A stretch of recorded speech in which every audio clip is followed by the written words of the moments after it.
ठीक है।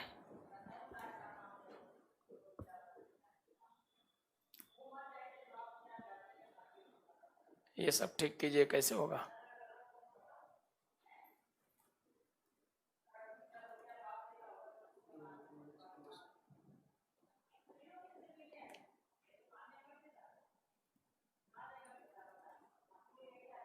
हो गया।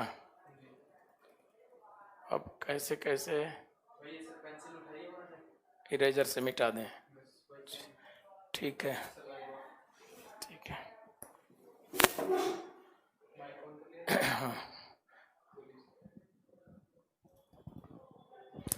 पिछले क्लास में बच्चों हम लोग डिस्कस किए हैं पार्लियामेंट, और पार्लियामेंट में हम लोग डिस्कस किए थे राज्यसभा, राज्यसभा के बाद लोकसभा।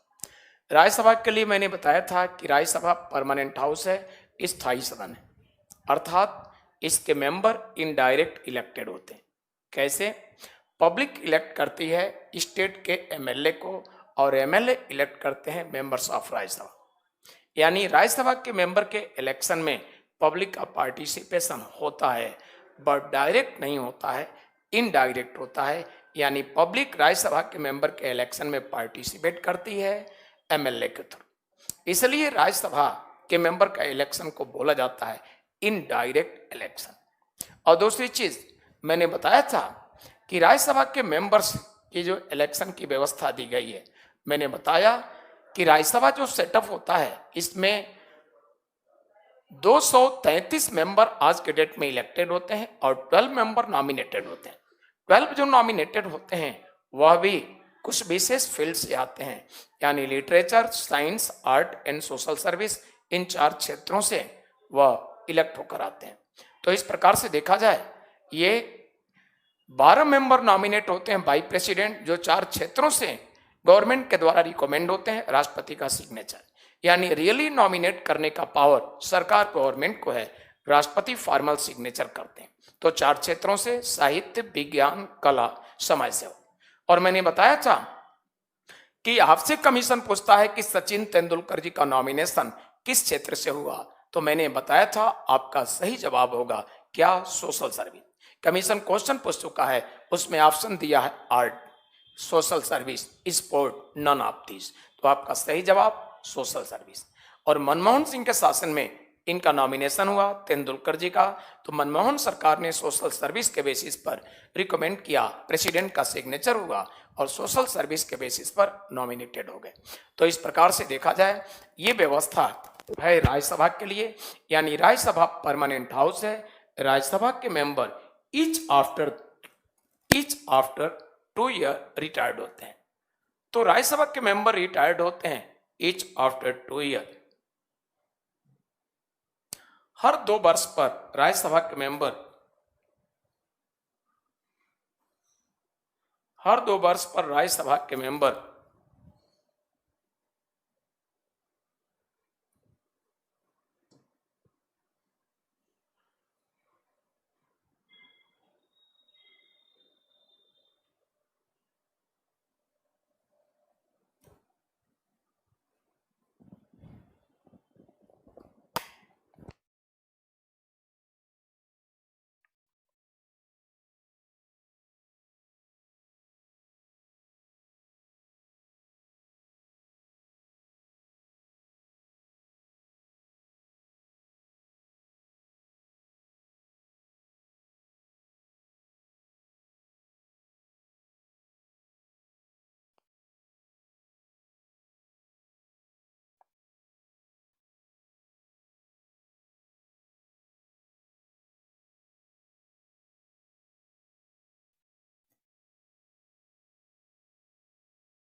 क्लास लाइव नहीं है।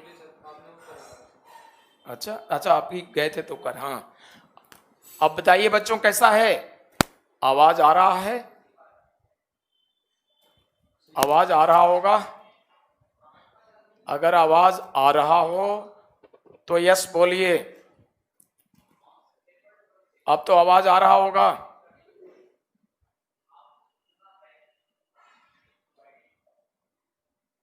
आवाज आ रहा है। आप लाइव हो गए हैं या नहीं? हाँ हो गया है, ठीक है, सब ओके, ठीक है। तो आ जाइए आप लोग। मैं आप लोगों से डिस्कस किया कि राज्यसभा के मेंबर ईच आफ्टर 2 ईयर, हर 2 वर्ष पर 1/3 रिटायर्ड होते हैं, और जितने जितने रिटायर्ड होते हैं उतने ही उसी वर्ष इलेक्टेड। तो मैंने एग्जांपल लिया कि 2008 में 1/3 रिटायर्ड हुए, उतने ही इलेक्टेड होकर आ गए। आफ्टर 2 ईयर 2010 में 1/3 रिटायर्ड हुए, उतने ही इलेक्टेड होकर आ गए। फिर आफ्टर 2 ईयर 2012 में 1/3 रिटायर्ड, उतने इलेक्टेड होकर आ गए। आफ्टर 2 ईयर 2014 में 1/3 रिटायर्ड हुए, उतने ही इलेक्टेड निर्वाचित होकर आ गए। फिर आफ्टर 2 ईयर 2016 में 1/3 रिटायर्ड हुए, उतने ही निर्वाचित होकर आ गए। आप लोगों से मैं क्वेश्चन पूछना चाहूंगा, आपसे अगर मैं पूछूं कि 2008 में जो इलेक्टेड होकर आए वे रिटायर्ड कब होंगे? बोलिए, 2008 में जो इलेक्टेड होकर आए वो रिटायर्ड कब होंगे? बोलिएगा, जवाब दीजिए जल्दी आप लोग, जिनको जो जवाब देना है।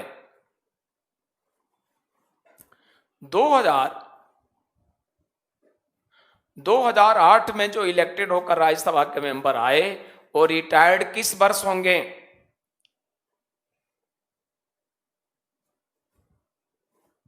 बोलिए जल्दी, कोई भी जवाब दीजिए, कब रिटायर्ड होंगे? अच्छा, अजय जवाब दे रहे हैं 2010 में। और कोई? मोनिका 2014। और कोई? अजय 2010 में, आनंद सिंह 2014 में, और नमो में ईयर पूछ रहा हूं, वर्ष मत बताइए कितने वर्ष, ईयर बताइए किस वर्ष। निशान 2014, अजय 2014। अजय का जवाब बदल गया, अजय शायद लग रहा है नकल कर रहे हैं, अभी तक 2010 जवाब दिए थे, अब 14 हो गया। योगेंद्र 2010। नमो अपने जवाब को सही दीजिए, ईयर बताइए किस वर्ष। पंकज 2014। जल्दी बोलिए आप लोग खटाखट। और कोई? बोलिए। तो पंकज का भी 2014। और कोई? योगेंद्र का जवाब हो गया, नमो का जवाब अभी नहीं। अजय। और कोई?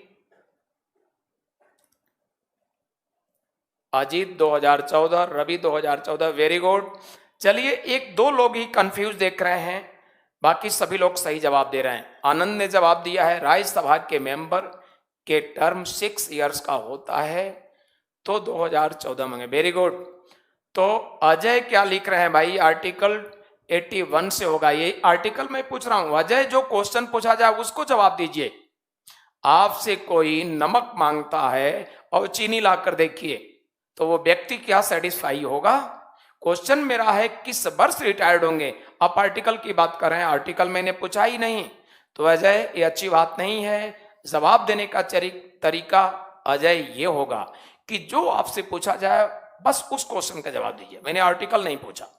तो देखिए, मुझे खुशी है आप लोगों से, एक दो लोगों को छोड़कर लगभग सभी लोगों ने सही जवाब दिया, और आप लोगों ने जवाब दिया 2006। आनंद ने तो बहुत एक्सप्लेनेटरी जवाब दिया, काफी एक्सप्लेन करके जवाब दिया, यानी सही बात है। राज्यसभा के मेंबर का टर्म 6 ईयर होता है, 6 वर्ष। तो 2008 में कोई इलेक्टेड होकर आया तो 2008 + 6 होगा 2014, ठीक है। तो इसलिए जो 2008 में इलेक्टेड होकर आए वो रिटायर्ड होंगे 2014 में, यानी मेरे कहने का मीनिंग है कि राज्यसभा के एक मेंबर का टर्म होता है 6 ईयर्स। लेकिन अगर आपसे ये पूछा गया कि राज्यसभा का टर्म कितना होता है, तो आपका जवाब होगा परमानेंट, स्थायी सदन। राज्यसभा कभी डिसॉल्व नहीं होता, उनके सारे मेंबर एक साथ रिटायर्ड नहीं होते, यानी वन टाइम, एक बार में राज्यसभा वैकेंट नहीं होता। वन थर्ड हर 2 वर्ष के बाद रिटायर्ड होते हैं और उतने ही निर्वाचित होकर चले आते हैं, कभी वैकेंट नहीं। इसलिए इसको कहा जाएगा कॉन्टिन्यू चैम्बर है, परमानेंट हाउस है, हर 2 वर्ष पर ये रिटायर्ड होते हैं। और आइए इसी के बाद हम लोग नेक्स्ट देखते हैं। और नेक्स्ट हम लोग बातें करेंगे इस प्रकार से। नेक्स्ट हम लोग जो बातें करेंगे इस प्रकार से होगा, ये होगा व्यवस्था। क्या हो गया भाई?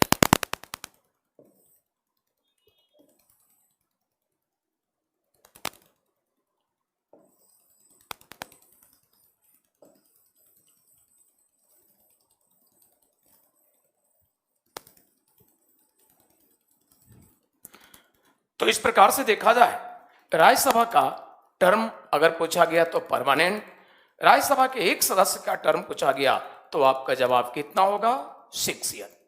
और अब हम लोग लोकसभा की बातें भी पिछले साल किए, तो रिवीजन मैंने किया, पिछले क्लास में बता चुका हूं, लेकिन कुछ लोगों का डिमांड था कि एक बार और बता दीजिएगा, मैंने बता दिया। लोकसभा के सदस्यों का मैंने बताया था कि मैक्सिमम मेंबर 552, अधिकतम सदस्यों की संख्या 552, और उसमें मैंने बताया था कि ये 530 मेंबर इलेक्टेड होंगे राज्यों से, और 20 मेंबर संघ राज्य क्षेत्रों से, यूनियन टेरिटरीज, और अब बच गए 2, तो 2 एंग्लो इंडियन होंगे, यानी राष्ट्रपति के द्वारा मनोनीत। ये तो रहा मैक्सिमम, अधिकतम। और प्रेजेंट मेंबर की हम लोग बात करते हैं, तो प्रेजेंट मेंबर की व्यवस्था है 545, 545। 545 में से 530 निर्वाचित राज्यों से होते हैं और 13 होते हैं संघ राज्य क्षेत्रों से, ये हो गए 543, 543, और 2 एंग्लो इंडियन प्रेसिडेंट राष्ट्रपति के द्वारा नॉमिनेटेड होते हैं। तो ये व्यवस्था दिया गया है इनके लिए। और ध्यान दीजिएगा, इस प्रकार से देखा जाए इस प्रकार से देखा जाए तो ये व्यवस्था ये आज कंटिन्यू है, चल रहा है। बट राज्यसभा के मेंबर का जिस किसी राज्य में आप वोटर हैं, डायरेक्ट वोटिंग करते हैं किसको? एमएलए को। और एमएलए को जो डायरेक्ट वोटिंग करते हैं, आपके जैसे एमएलए के इलेक्शन में डायरेक्ट वोटिंग अपने राज्य में करते हैं, उसी प्रकार से लोकसभा के मेंबर के लिए भी हम आप यानी 18 ईयर्स या मोर देन दिस अवस्था के जो इंडियन सिटीजन्स हैं, वो वोटर्स के हैसियत हैं, और वो लोकसभा के मेंबर के इलेक्शन के लिए भी डायरेक्ट वोटिंग करते हैं, प्रत्यक्ष निर्वाचन में भाग लेते हैं। इसलिए लोकसभा के मेंबर इलेक्टेड होते हैं बाय डायरेक्ट इलेक्शन, जबकि राज्यसभा के मेंबर इलेक्टेड होते हैं बाय इनडायरेक्ट इलेक्शन। इस प्रकार से दोनों हाउसेस के विषय में हम लोग डिस्कस किए। हम लोग अब बातें करेंगे इस प्रकार से, हम लोग बातें करेंगे दोनों हाउसेस के मेंबर की योग्यता। तो क्वालिफिकेशंस की बातें करते हैं। ये qualification,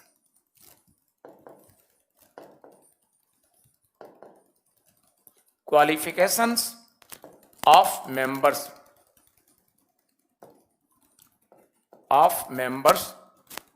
of Lok Sabha, qualifications of members of Lok Sabha.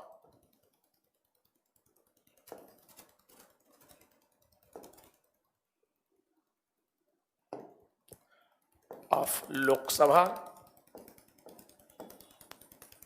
Qualifications of members of Lok Sabha and Rajya Sabha.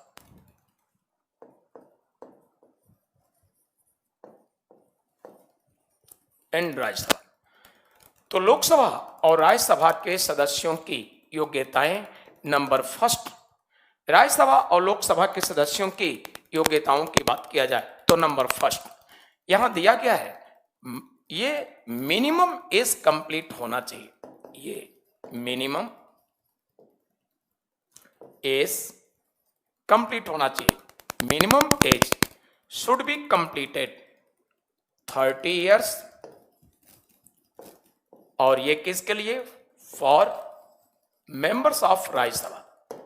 और 25 years age should be completed for members of Lok Sabha.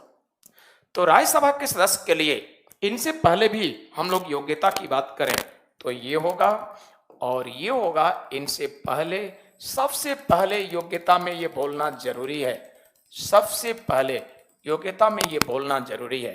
Point first, सबसे पहले योग्यता में ये बोलना जरूरी है। Point first, he should be a citizen of India। तो सबसे पहले तो जरूरी है भारत का नागरिक होना चाहिए, क्योंकि कोई व्यक्ति 30, 35 चाहे जितना एज हो गया हो बट भारत की नागरिकता नहीं है तो न वोटिंग की हैसियत है न चुनाव लड़ने की हैसियत है। क्लियर? तो इस प्रकार से सबसे पहले भारत की नागरिकता। सेकेंड रिक्वायरमेंट दिया गया है, मैंने अभी बताया 30 years एटलीस्ट कंप्लीट होना चाहिए। किसके लिए? ये होना चाहिए राज्यसभा के मेंबर के लिए। और एटलीस्ट 25 years एज कंप्लीट होना चाहिए। किसके लिए? लोकसभा के मेंबर के लिए। मिनिमम पॉलिटिकल जितने भी पोस्ट हैं उनके लिए मैक्सिमम एज का कोई लिमिटेशन नहीं।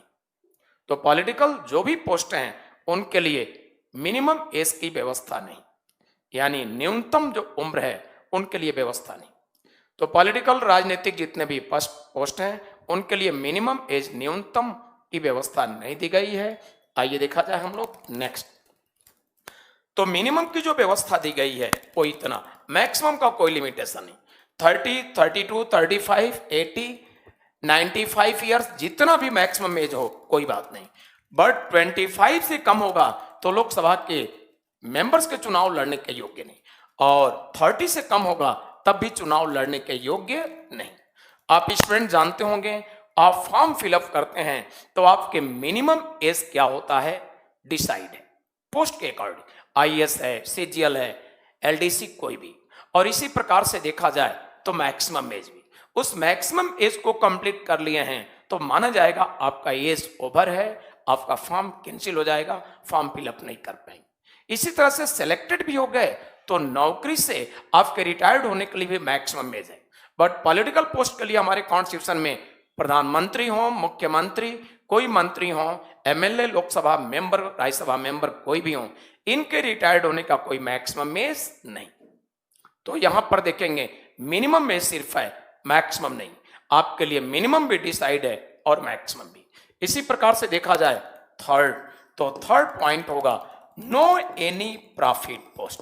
नो एनी प्रॉफिट पोस्ट, यानी किसी लाभ के पद पर नहीं होना चाहिए। तो कोई भी लाभ के पद पर नहीं होना चाहिए, नो एनी प्रॉफिट पोस्ट। और प्रॉफिट पोस्ट क्या होता है प्रेसिडेंट पढ़ाते वक्त मैं इसमें डिस्कस कर चुका हूं, आप सभी जानते होंगे। तो अब हम लोग बातें करें। आनंद सिंह कुछ कह रहे हैं कि dear sir, in English notes में पेज 11 रीलोड कर देंगे। चलिए थैंक यू, हम ध्यान देंगे और देखते हैं 11 में क्या है। अगर ऐसा होगा तो पूरा वो नोट्स ही दोबारा दे देंगे, आप चिंता न कीजिए, ठीक है, दोबारा करा देंगे। और अभी विचार देख लें। नमो बोल रहे हैं कि न्यू लोकसभा एज 65 कर रही है क्या सर? नहीं, बिल्कुल नहीं, अभी तक ऐसा नहीं है। हमारे यहाँ कॉन्स्टिट्यूशन में सब कोई चेंजिंग होगा तो जाहिर सी बात है सामने आएगा हमारे आपके। अभी तक कोई चेंजिंग नहीं हुआ है एज को लेकर, लोकसभा राज्यसभा मेंबर के एज को लेकर अभी कोई चेंजिंग नहीं हुआ है, ठीक है। और इस प्रकार से और किसी का कमेंट और किसी का क्वेश्चन नहीं है। तो इसी के साथ आपने दोनों हाउसेस के विषय में देखा, दोनों हाउसेस के मेंबर की योग्यता भी आपने देख लिया। अब हम लोग बातें करेंगे ये दोनों हाउसेस कार्य कैसे करते हैं। तो लोकसभा के मेंबर हो या राज्यसभा के, ये दोनों हाउसेस के मेंबर कैसे काम करते हैं इसको समझिए। अच्छा, आनंद सिंह वाराणसी का क्वेश्चन है, सर एंग्लो इंडियन क्या होता है? समझिएगा आनंद जी, एंग्लो इंडियन को डिफाइन करने के लिए एग्जैक्ट कम वर्ड में आप ऐसे बोलेंगे, in English man who born in India that is called Anglo Indian. But ध्यान दीजिएगा, ये एंग्लो इंडियन का डिफिनेशन मैंने बताया, यूरोपियन का नहीं। और वर्ड के किसी भी अच्छे डिक्शनरी में देखेंगे आपको यही डिफिनेशन मिलेगा। तो एक ऐसा अंग्रेज जिसका जन्म भारत में, उन्हीं के लिए व्यवस्था किया गया है। बट ध्यान दीजिए, ऑलवेज के लिए व्यवस्था नहीं था, 10 इयर्स के लिए था। हमारे यहाँ वोट बैंक की पॉलिटिक्स इतनी डर्टी है, इतना खराब है, जो आज भी एंग्लो इंडियन चल रहा है। जैसे आप जानते होंगे, आरक्षण की भी व्यवस्था ऑलवेज के लिए नहीं थी, बट आज भी चल रहा है। उसी तरह से एंग्लो इंडियन की भी व्यवस्था। तो जब कभी लगता है भारत की सरकार को, ये हमारे कॉन्स्टिट्यूशन में है कि जब कभी भी राष्ट्रपति को ऐसा एहसास होता है कि एक विशेष समुदाय का प्रतिनिधित्व सफिशिएंट नहीं है, विशेष समुदाय यानी आंग्ल भारतीय, तो उन समुदाय के 2 व्यक्तियों को राष्ट्रपति नॉमिनेट करते हैं। यानी ये पावर राष्ट्रपति को डिस्क्रिशनरी नहीं, स्वविवेक की शक्ति नहीं है। केंद्र की सरकार ये डिसीजन लेती है, नेम रिकमेंड करती है, राष्ट्रपति सिर्फ सिग्नेचर करते हैं। क्लियर? तो 2 Anglo Indian nominated by president in house of people in Lok Sabha. और इसी के साथ हम लोग नेक्स्ट बातें करेंगे। आइए देखा जाए नेक्स्ट, यानी दोनों हाउसेस के मेंबर कार्य कैसे करते हैं। आइए इनके लिए देखा जाए।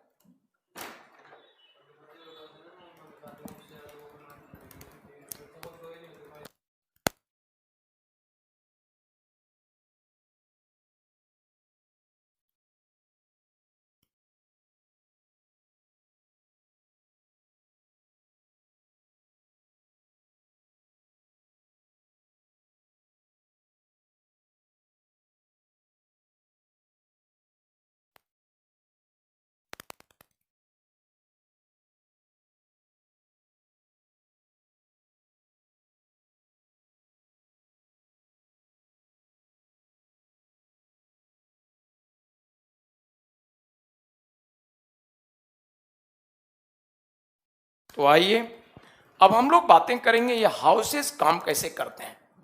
तो इस प्रकार से, अच्छा, लक्ष्य का कहना है कि सर करंट अफेयर्स की पीडीएफ प्रोवाइड करवा दो एसएससी सीजीएल के लिए।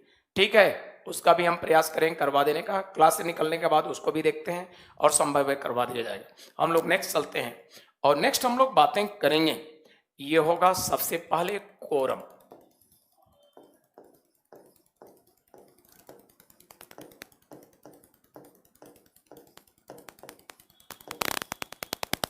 गणपूर्ति। कोरम क्या होता है, गणपूर्ति क्या होता है, देखा जाए। देखिए, हाउस राज्यसभा हो या लोकसभा, दोनों में से कोई भी हाउस हो, हाउस के लिए व्यवस्था दिया गया है किसी भी डे को जो प्रेजेंट मेंबर्स हैं वो हाउस के टोटल स्ट्रेंथ का एटलीस्ट 110 मेंबर प्रेजेंट होना चाहिए। कम से कम 1/10 सदस्य 110 मेंबर ऑफ टोटल स्ट्रेंथ अगर प्रेजेंट हैं तो हाउस की कार्रवाई चलेगी। किसी भी डे को, मान लीजिए राज्यसभा की बात मैं कर रहा हूं, आप राज्यसभा को टोटल स्ट्रेंथ जानते होंगे 245, और किसी डे को 110 अगर प्रेजेंट होंगे तो माना जाएगा कोरम कंप्लीट हो रहा है। 110 या मोर देन दिस, यानी 1/10 हाउस के टोटल स्ट्रेंथ का या इनसे ज्यादा प्रेजेंट होंगे तो हाउस की कार्रवाई चलेगी। अगर इनसे कम प्रेजेंट होंगे तो हाउस की कार्रवाई हाउस का हेड सस्पेंड कर देता है, रोक देता है, निलंबित कर देता है। समझिएगा कैसे। देखिए, यहां पर व्यवस्था जो दिया गया है, आप राज्यसभा की बात करें तो राज्यसभा के टोटल स्ट्रेंथ है 245। राज्यसभा के सदस्यों की कुल संख्या है 245, और 245 का 110 का मतलब हुआ 25। तो किसी भी दिन राज्यसभा की सीटिंग हो रही है, अगर 25 से कम मेंबर है प्रेजेंट, मान लीजिए 23 है, 24 है, तो हाउस का हेड, राज्यसभा का सभापति, ये कहते हुए हाउस की कार्रवाई को सस्पेंड कर देंगे। हाउस कोरम नहीं कंप्लीट कर रहा है, इसलिए हाउस की कार्रवाई सस्पेंड की जाती है, हाउस की कार्रवाई निलंबित की जाती है। और ये भी अनाउंस कर देंगे कि नेक्स्ट सीटिंग कब होगा, तो उसमें अनाउंस कर देंगे कि हाउस की कार्रवाई 1 आवर 1 घंटे के लिए सस्पेंड हो जाती है, नेक्स्ट सीटिंग इतने बज के इतने मिनट पर होगा, या हाउस की कार्रवाई 30 मिनट्स आधे घंटे के लिए सस्पेंड की जा रही है, नेक्स्ट सीटिंग इतने बज के इतने मिनट, या 2 आवर्स के लिए सस्पेंड हो रही है, इतने बज के इतने मिनट पर नेक्स्ट सीटिंग होगी। ऐसे इनको पावर है। इसी प्रकार से लोकसभा में देखा जाए तो हाउस के टोटल स्ट्रेंथ का 110 अगर प्रेजेंट होंगे किसी डे को तो कार्रवाई प्रारंभ होगी। अगर 110 से कम प्रेजेंट होंगे तो उनकी कार्रवाई सस्पेंड कर दी जाएगी हाउस के हेड यानी स्पीकर द्वारा। तो सस्पेंड करने का, इस तरह के डिसीजन लेने का पावर रिलेटेड हाउस के हेड यानी लोकसभा के स्पीकर और राज्यसभा में चेयरमैन को ही। आप जानते होंगे लोकसभा में 545 टोटल स्ट्रेंथ है, तो 110 का मतलब होगा 55। अगर 55 सदस्य या इनसे ज्यादा किसी दिन उपस्थित हैं तो हाउस की कार्रवाई चलेगी। अगर 53 हैं, 52 हैं, 54 हैं तो स्पीकर ये कहते हुए सस्पेंड कर देगा कि हाउस कोरम नहीं कंप्लीट कर रहा है, इसलिए हाउस की कार्रवाई सस्पेंड की जाती है। ये व्यवस्था है हमारे। अब देखिए यहां पर कमीशन क्वेश्चन कैसे पूछता है। एक तो देखा आपने 110 फ्रैक्शन और दूसरा ऐसे पूछेगा, यानी राज्यसभा के लिए देखा जाए तो राज्यसभा के लिए, राज्यसभा की बात किया जाए तो राज्यसभा के लिए कोरम कंप्लीट करने के लिए जरूरत होगी कितने मेंबर, 25 मेंबर, यानी 25 सदस्यों की जरूरत होगी गणपूर्ति पूरा करने के लिए, कोरम के लिए। और लोकसभा के लिए एज 10 जरूरत होगा और ये कितना होगा, 55 सदस्य 55। तो फर्स्ट क्वेश्चन आपसे कमीशन कोरम से पूछेगा कि कोरम कंप्लीट करने के लिए किसी भी हाउस में, दोनों में से किसी भी हाउस में एटलीस्ट कितने मेंबर की प्रेजेंस, कम से कम कितने सदस्यों की उपस्थिति आवश्यक होती है। ऑप्शन देगा 1/8, 1/8, 1/9, 1/10, 1/11। आप समझ ही गए, सही जवाब 1/10। और राज्यसभा में कोरम पूरा करने के लिए कम से कम कितने सदस्यों की जरूरत होगी। अब ऑप्शन देगा 23, 25, 30, 28। आप समझ ही गए होंगे। तो इस तरह से लोकसभा में गणपूर्ति पूरा करने के लिए कम से कम कितने सदस्यों की जरूरत होती है। ऑप्शन इस तरह से 54, 55, 57, 58। आप समझ ही गए होंगे, यानी 55। ये व्यवस्था दिया गया है। कोई डाउट किसी को? तो ये है गणपूर्ति कोरम। ऐसे आपसे क्वेश्चन होंगे, एक तो फ्रैक्शन में एक मिनिमम संख्या पूछे जाते हैं हाउसेज के।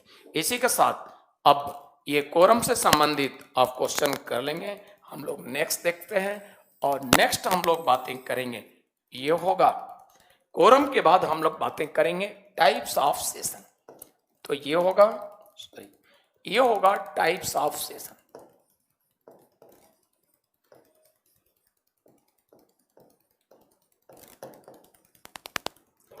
सत्र के प्रकार,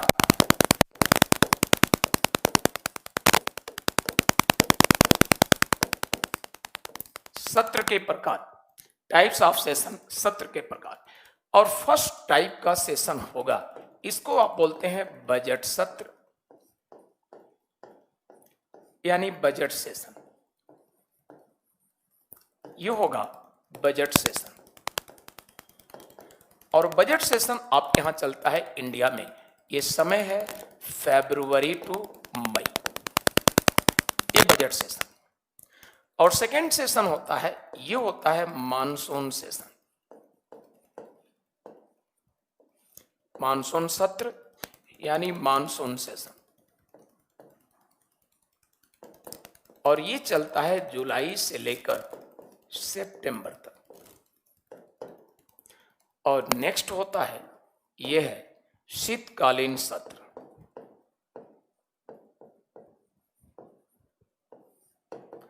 यानी विंटर सेशन। और ये चलता है नवंबर टू दिसंबर। तो ये व्यवस्था दिया गया है।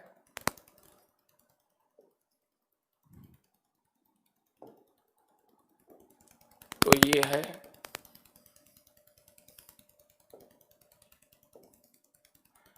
नवंबर, सॉरी,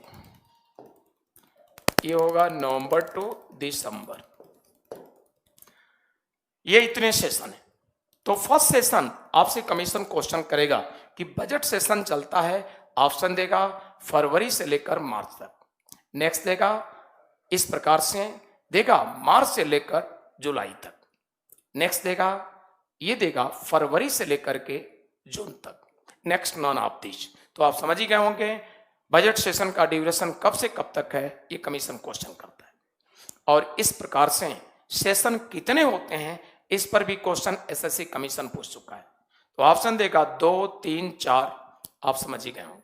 5 या नन ऑफ दिस। क्लियर है। अब हम लोग बातें करते हैं, ये फर्स्ट बजट सेशन जो होता है ये फरवरी से मई तक चलता है। फरवरी से मई तक जो बजट सेशन चलता है, स्पेशली इनका नाम बजट सेशन, बजट सत्र इसलिए पड़ा है क्योंकि इसमें फरवरी से मई तक जो व्यवस्था चलता है, स्पेशली इस सेशन में बजट से रिलेटेड ही बातें होती हैं। बजट आता है, डिस्कस होता है, पास हुआ, एटसेट्रा, यही बात। तो स्पेशलाइज्ड वर्क इसमें होते हैं, इसलिए उसी बेसिस पर वर्क नेचर पर इसका नाम है बजट सेशन, बजट सत्र। और इसके बाद का सेशन हम लोग देखते हैं।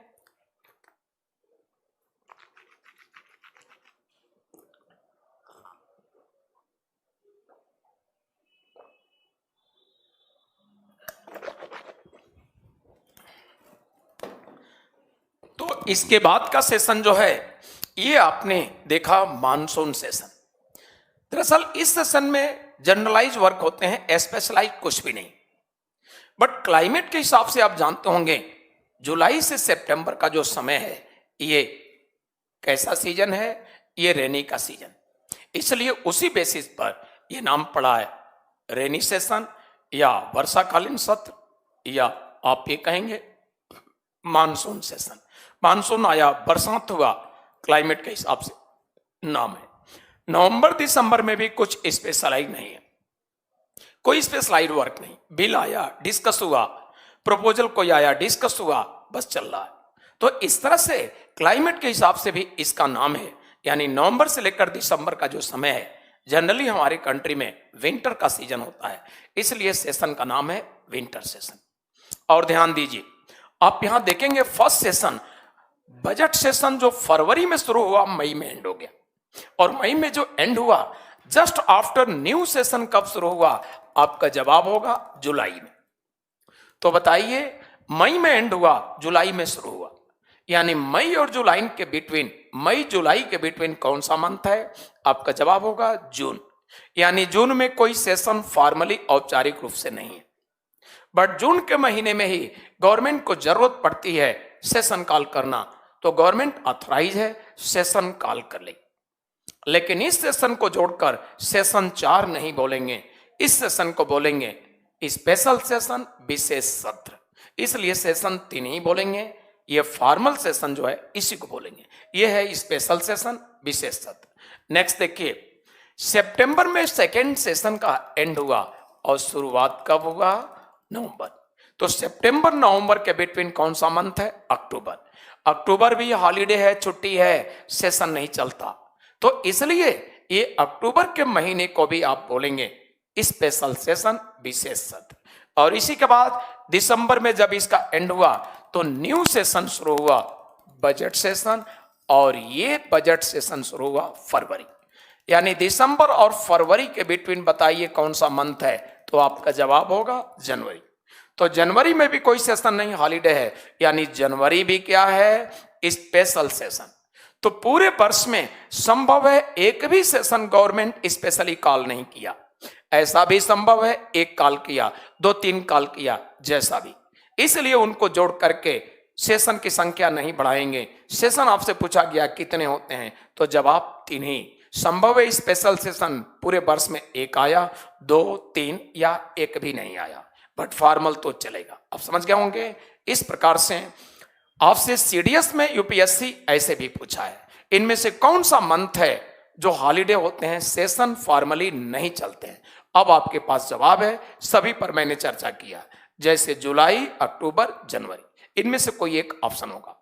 कौन सा मंथ है जो स्पेशल सेशन कॉल नहीं होते, फॉर्मली सेशन रन करते हैं, तो तीनों के अलावा जो ऑप्शन होगा हो गया। ऐसे आपसे civil service, state PCS, CDS, IAS में क्वेश्चन पूछेंगे और आप इस तरह से जवाब दे सकेंगे। इसी के बाद हम लोग देखते हैं सेशन के बाद नेक्स्ट, और सेशन के बाद हम लोग नेक्स्ट बातें करेंगे। इस प्रकार से आइए देखा जाए, और ये होगा सेशन के बाद हम लोग बातें करेंगे, ये होगा क्वेश्चन और, सॉरी, ये होगा क्वेश्चन और।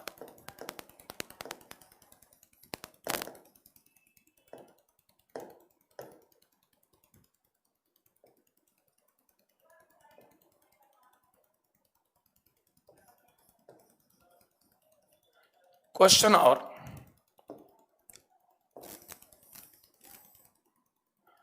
तो हम लोग बातें करते हैं, ये होगा क्वेश्चन और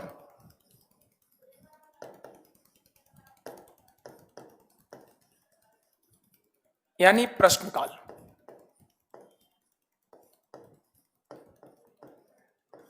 क्वेश्चन और प्रश्नकाल। और क्वेश्चन और में कितने प्रकार से क्वेश्चन होते हैं अब इनकी बातें करते हैं। नंबर फर्स्ट हम लोग बातें करें तो ये होगा, नंबर फर्स्ट होगा, ये होगा तारांकित प्रश्न।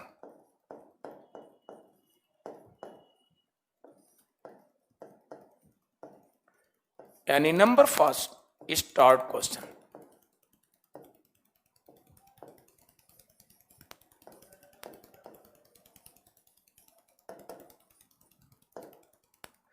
तारांकित प्रश्न। और नंबर सेकंड होता अतारांकित प्रश्न।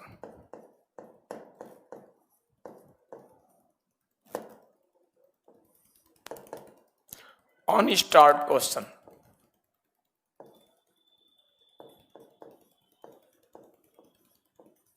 On start question. तो नेक्स्ट होगा अल्प सूचना प्रश्न।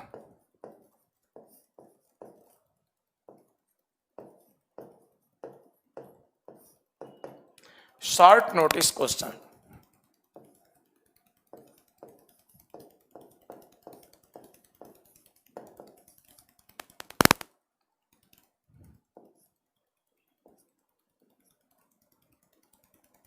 Short notice question, 3 types.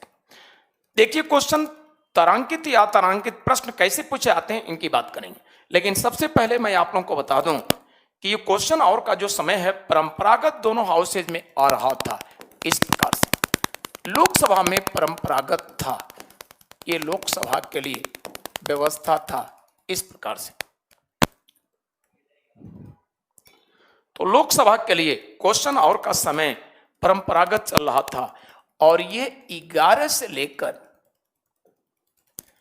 11 AM से लेकर और ये चलता था 12 नून।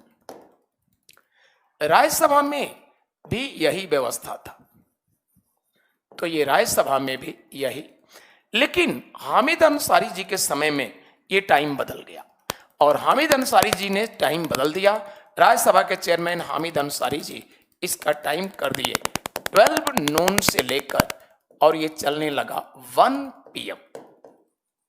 तो ये टाइम चेंज हो गया, ये हो गया चेंज्ड यानी परिवर्तित। तो परिवर्तित हो गया टाइम, 11 से 12 की जगह कर दिया गया 12 से 1। तो कमीशन आपसे पूछेगा करंट क्वेश्चन के रूप में इनमें से किस हाउस का टाइमिंग, क्वेश्चन आवर का टाइमिंग बदला जा चुका है।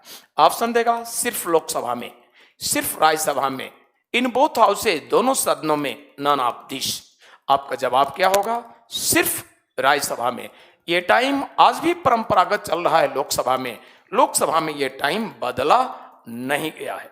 तो आज भी वही टाइम है 11 से 12, बट राज्यसभा में चेयरमैन हामिद अंसारी जी ने ये टाइम बदला और तब से वही बदला टाइम 12 से 1 चल रहा है।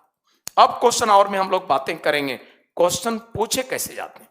देखिए तारांकित और अतारांकित यानी स्टार और अन स्टार, ये दोनों प्रकार को क्वेश्चन पूछने से पहले रिलेटेड हाउस के हेड से परमिशन लेने होते हैं। कितने दिन पहले? 21 डेज बिफोर। तो माना कि अपोजिशन में कोई मेंबर है राज्यसभा में और वो क्वेश्चन पूछना चाहता है, तो राज्यसभा के चेयरमैन से परमिशन लेगा 21 दिन पहले। अगर लोकसभा में अपोजिशन में मेंबर है और किसी मंत्री से क्वेश्चन पूछना चाहता है तो उसके लिए परमिशन लेगा हाउस के हेड से, स्पीकर से 21 दिन पहले।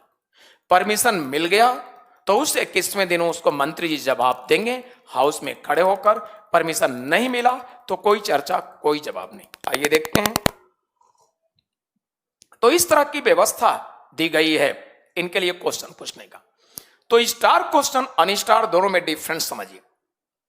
मान लीजिए कोई ऐसा क्वेश्चन कोई विपक्ष का, अपोजिशन का मेंबर पूछना चाहता है जिसके जवाब में क्वेश्चन में बहुत सारे डेटास डिमांड किए गए।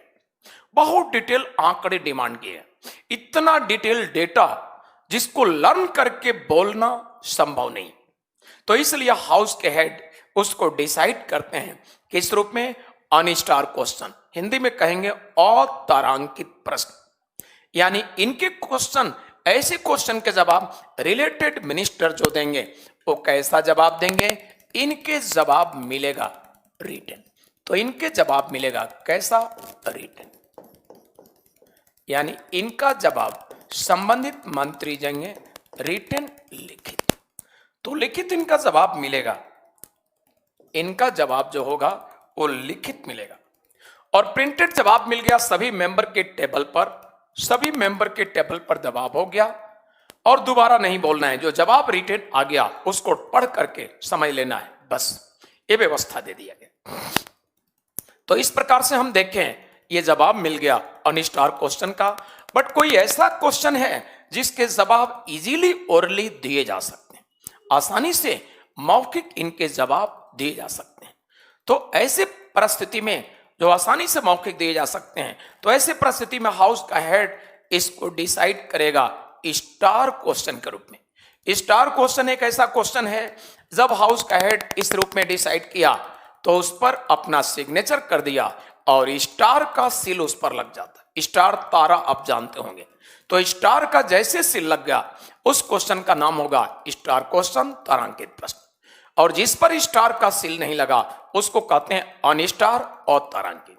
तो अतारांकित विषय में बता चुका हूं, उनके जवाब रिलेटेड मिनिस्टर के द्वारा प्रिंटेड लिखित मिलेंगे। सारे मेंबर के टेबल पर पहुंच गए, जवाब मिल गया, पढ़ करके चुपचाप रहना, सेटिस्फाई होना मजबूरी है, अगेन कुछ पूछने का चांस नहीं।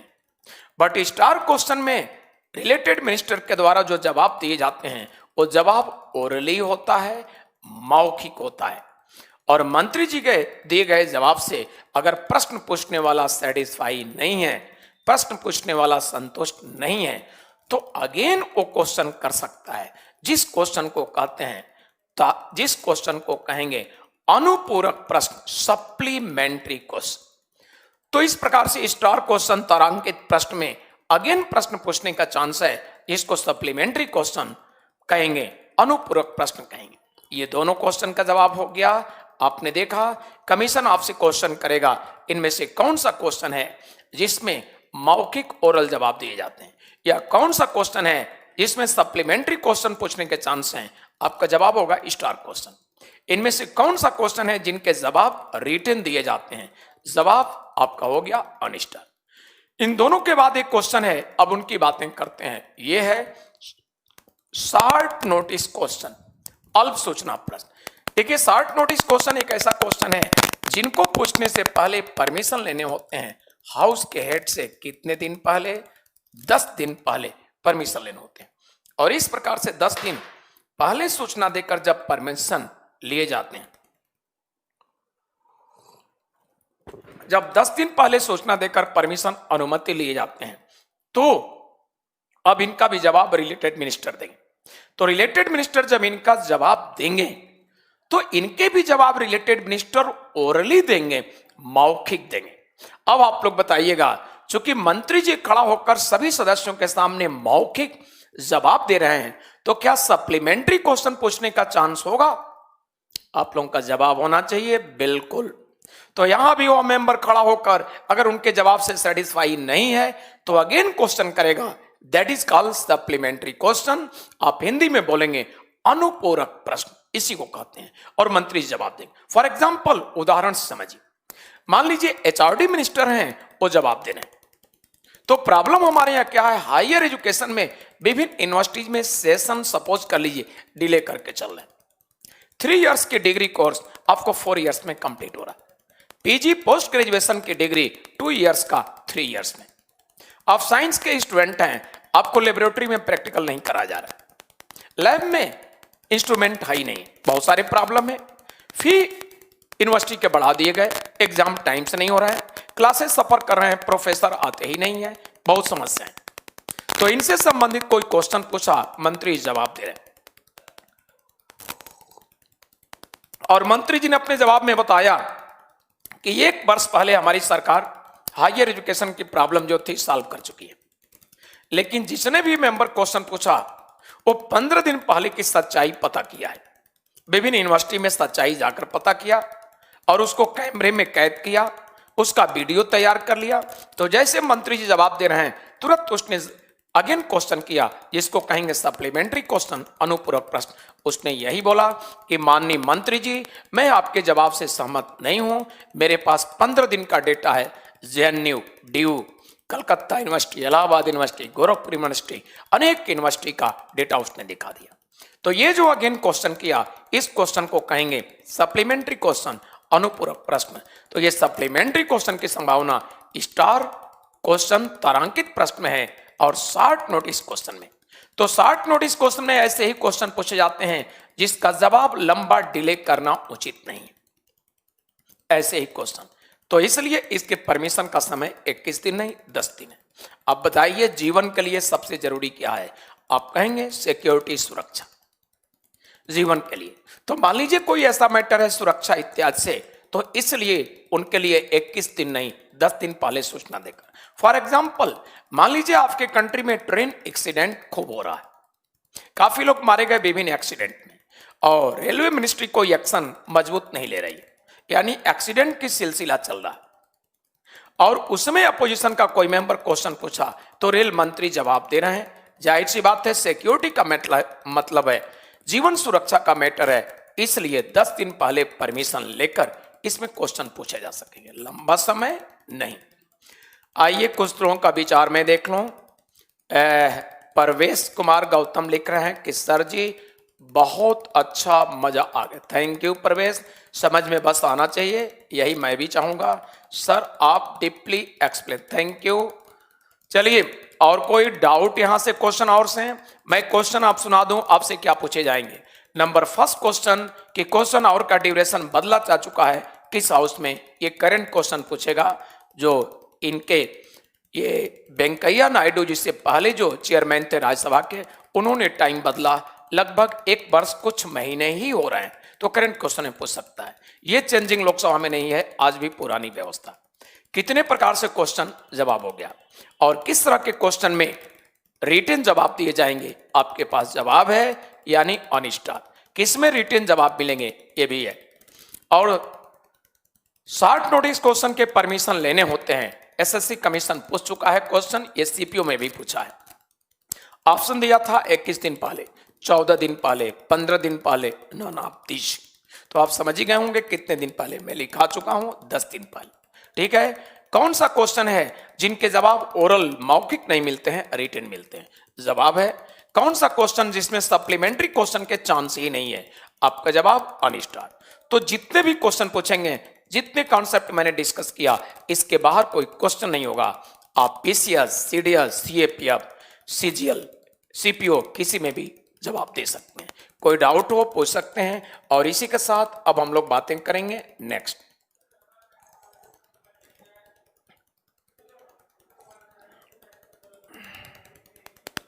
अब हम लोग बातें करेंगे, ये नेक्स्ट होगा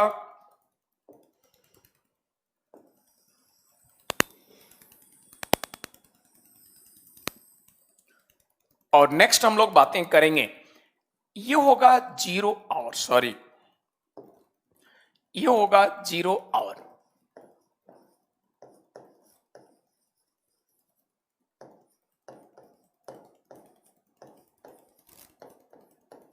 शून्यकाल। तो आइए डिस्कस किया जाए। पार्लियामेंट के दोनों हाउसेज को जो सीटिंग होते हैं उसमें 0 आवर क्या होता है, शून्यकाल क्या होता है, इस पर बातें करेंगे। देखिए सबसे पहले तो ये जान लीजिए 0 आवर जो नेम दिया गया है इस पर हम लोग डिस्कस करें। आपको बड़ा ही कॉन्ट्राडिक्टरी दिख रहा होगा, बहुत ही कंफ्यूजन होता होगा, बड़ा विवादी दिख रहा होगा, असमंजस होगा कि एक तरफ 0 है तो आवर कैसे होगा, 0 होगा तो आवर नहीं होगा।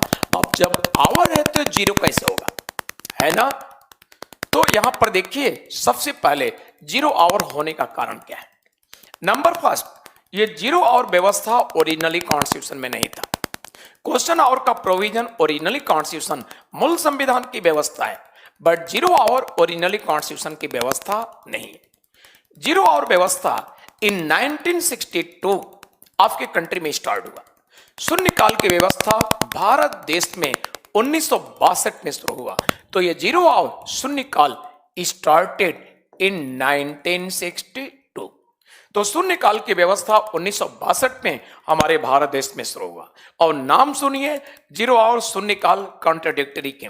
दरअसल ये शुरुआत जो हुआ 1962 में, ये शुरू हुआ, चलता था कै बजे? दोपहर 12 बजे। 11 से 12 बजे टाइम दोनों हाउसेज में हुआ करता था क्वेश्चन आवर। और जैसे क्वेश्चन आवर समाप्त होता था 12 बजे शुरू होता था जीरो आवर। आप जानते होंगे ये समय 12 बजे का न मध्याह्न पूर्व का समय है न मध्याह्न पश्चात का, दोनों के मिड का समय है, इसलिए इसका नाम पड़ा क्या? जीरो। और स्टार्टिंग में ये चलता था 10 मिनट 15 मिनट, बाद में हाउसेस के हेड इसका इंपॉर्टेंस बढ़ा दिए और ये चलने लगा 20-20 मिनट, आधे घंटे। फिर और महत्व बढ़ गया 45-50 मिनट, इतना महत्व बढ़ा दिए उस हाउस के हेड जो 1-1 घंटे डिस्कस होने लगा। तो जीरो का कारण आप समझ गए, शुरू होता था 12 बजे, न मध्याह्न पूर्व का समय न मध्याह्न पश्चात, 12 बजे शुरू होता था, इसलिए जीरो आवर। और चलने लगा 1-1 घंटे, इसलिए इसका नाम हो गया जीरो आवर। तो जीरो का कारण भी समझ गए, आवर होने का कारण भी समझ गए, नाम इसके कॉन्ट्राडिक्टरी होने का यही कारण।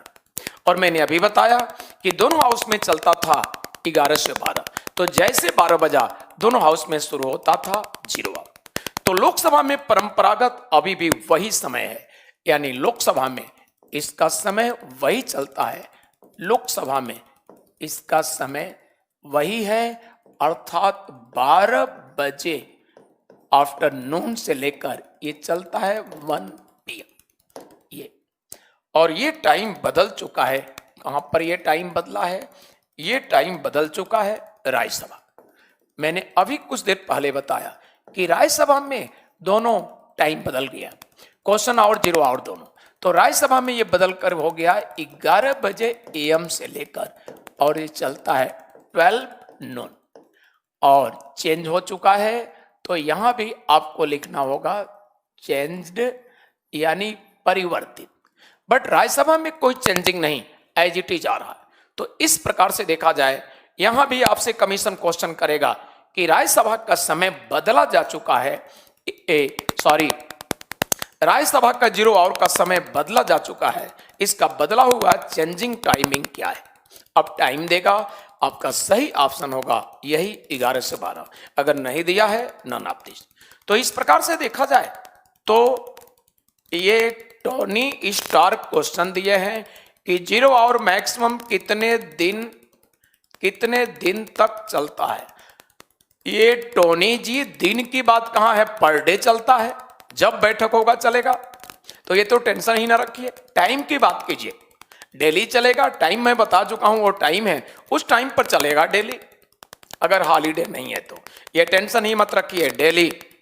और निशांत का है सर जीरो आवर सेशन रोज चलता है।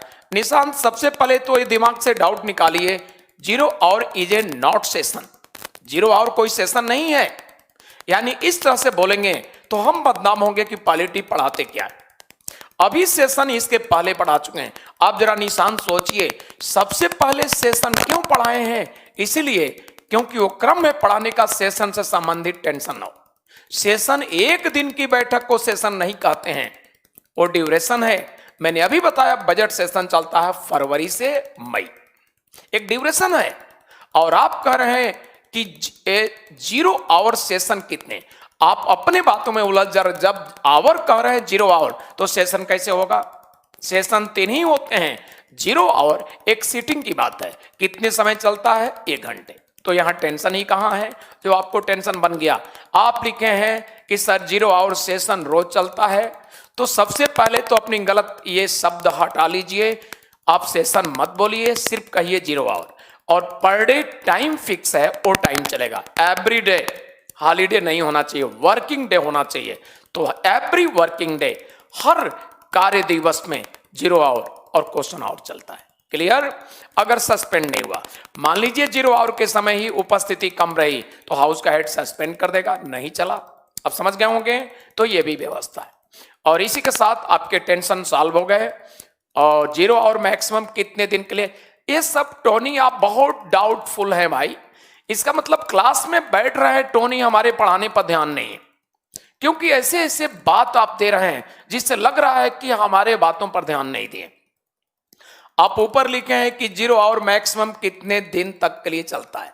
टाइम मैं दिया हूं और टाइम लिखा हूं, मैं दिन कहां लिखा हूं, टाइम लिखा हूं, और टाइम लिखा हूं 11 से 12। तो 11 से 12 का मतलब 1 घंटे।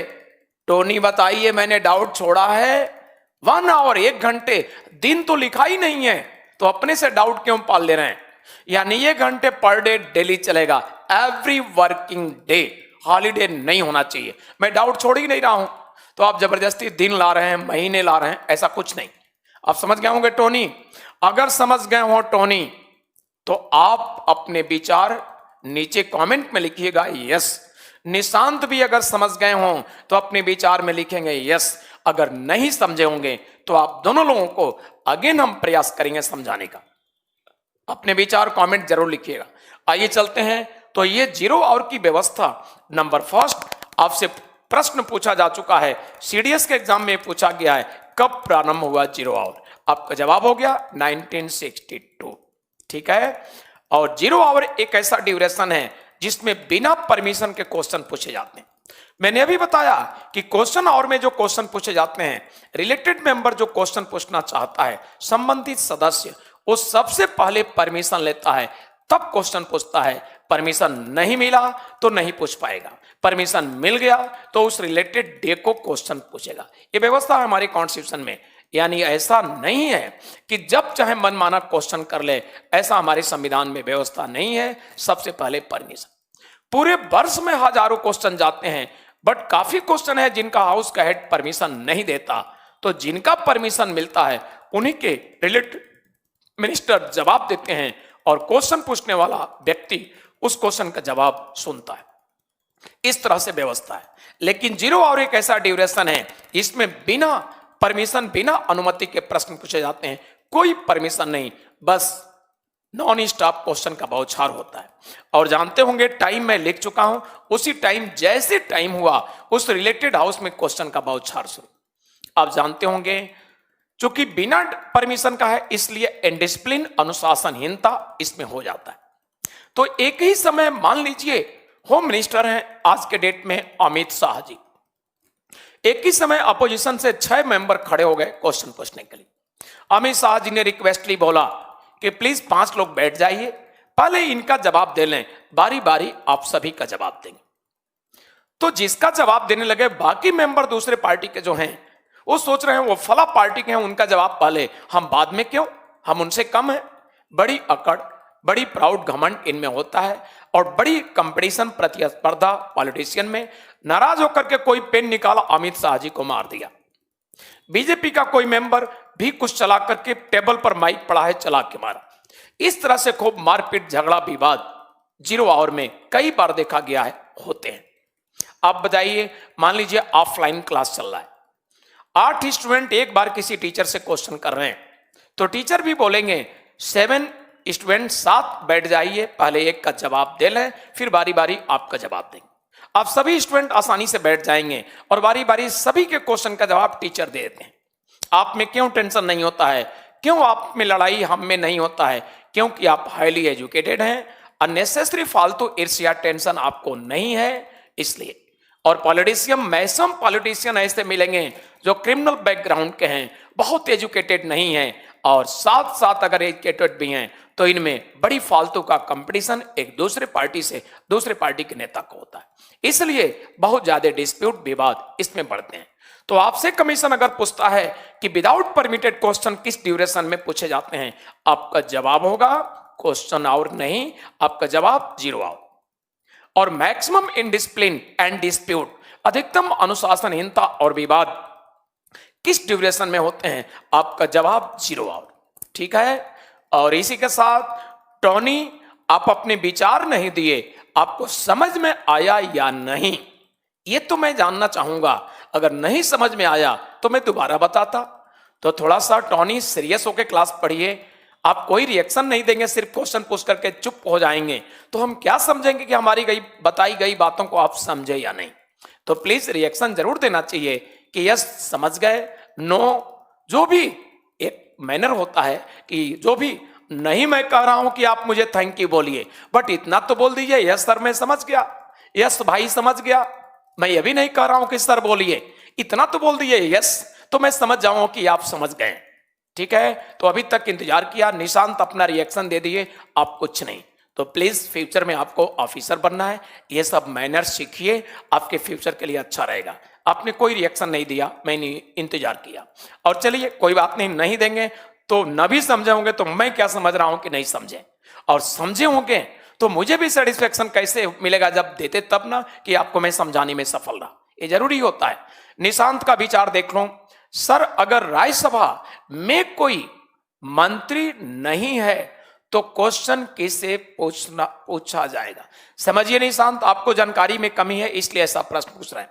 देखिए, कोई भी मंत्री है, सपोज कर लीजिए एचआरडी मिनिस्टर है, ठीक है, मान लीजिए कि कोई और भी होम मिनिस्टर है, फाइनेंस मिनिस्टर है, बट वो मेंबर किसका है, लोकसभा का। तो मेंबर लोकसभा का है, और क्या है, foreign minister, finance minister, HRD minister, कोई भी मिनिस्टर। तो मेंबर है फाइनेंस मिनिस्टर, वो मंत्री वित्त मंत्री है, मेंबर लोकसभा का है, बट वो राज्यसभा में भी क्वेश्चन और में जवाब देगा और लोकसभा में भी। आपके सामने एग्जाम्पल है, पिछली सरकार मोदी सरकार में फॉरेन मिनिस्टर हुआ करती थी सुषमा स्वराज जी, और सुषमा स्वराज आप जानते होंगे लोकसभा के लीडर थी, लोकसभा की मेंबर थी, बट राज्यसभा में भी जवाब देती थी। अरुण जेटली जी फाइनेंस मिनिस्टर थे, मेंबर राज्यसभा से थे, लोकसभा के मेंबर नहीं थे, बट लोकसभा और राज्यसभा दोनों में जवाब देते थे अपने मंत्रालय की तरफ से। यानी मेरे कहने का मीनिंग है, कॉन्स्टिट्यूशन का व्यवस्था है, जो मंत्री है वो सरकार का एक पार्ट हिस्सा है, तो सरकार की तरफ से रोल प्ले करेगा, भूमिका अदा करेगा, लोकसभा राज्यसभा दोनों हाउसेज में, सिर्फ एक हाउस में नहीं। लेकिन जो सिर्फ मेंबर है, मंत्री नहीं है, रिलेटेड हाउस में ही सिर्फ अपना रोल प्ले करेगा, दूसरे हाउस में नहीं। अगर लोकसभा का मेंबर है, सिर्फ मेंबर है, तो लोकसभा में ही एंट्री होगी, राज्यसभा में नहीं। अगर राज्यसभा का मेंबर है तो सिर्फ राज्यसभा में ही एंट्री होगी, लोकसभा में नहीं। अब समझ गए होंगे। तो इस प्रकार से निशांत मेरे ख्याल से हमारी बातों को समझ गए होंगे। अजीत का विचार में देख लो, टोनी थैंक यू तो बोल दिया करो सर। नहीं नहीं कोई बात नहीं अजीत जी, थैंक यू जबरदस्ती मत कहिए, सिर्फ इतना तो बोल देना चाहिए कि यस मैं समझ गया, यस भाई समझ गया, तब भी मैं समझ आता। विचार दे दिया कीजिए, उससे टीचर समझेगा ना कि आपको समझा लिया कि नहीं। नहीं समझते होते और सिंपल एग्जांपल देके मैं समझा, क्योंकि समझाने के लिए मैं आया हूं, समझाना मेरा उद्देश्य है। तो अपना रिएक्शन देंगे तभी तो समझेंगे। तो इस प्रकार से निशांत अब बोल रहे हैं कि समझ गए। चलिए निशांत दूसरे क्वेश्चन का भी जवाब समझ गए। हम लोग नेक्स्ट चलते हैं और नेक्स्ट अब बातें करेंगे। आइए आगे। तो नेक्स्ट हम लोग बातें करेंगे, ये होगा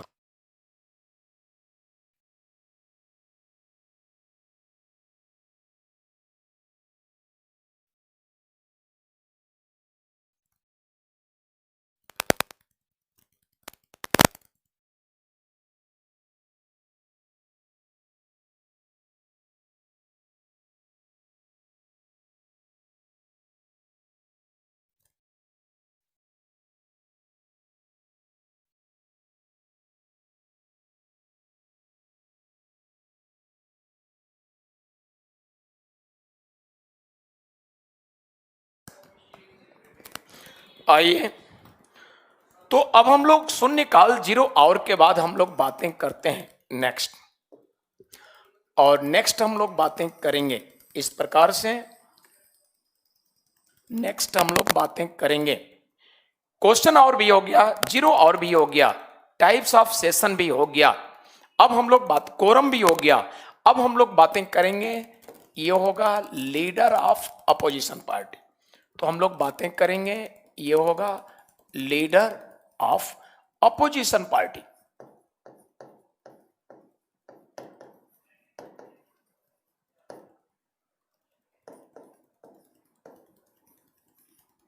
हिंदी होगा विपक्षी दल के नेता।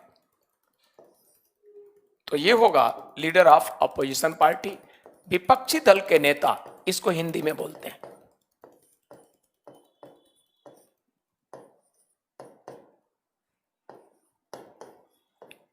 तो आइए देखा जाए, अब हम लोग डिस्कस करेंगे विपक्षी दल के नेता, लीडर ऑफ अपोजिशन पार्टी क्या होता है।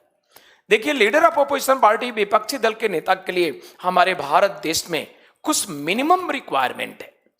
तो विपक्षी दल का नेता कौन होगा, उसके लिए आपके भारत देश की व्यवस्था में कुछ मिनिमम, न्यूनतम जरूरतें डिसाइड है, उनको समझेंगे। फर्स्ट रिक्वायरमेंट, पहली जरूरत क्या है लीडर ऑफ अपोजिशन पार्टी के लिए, यह होता है लार्जेस्ट पॉलिटिकल पार्टी। ये होता है largest political party of opposition.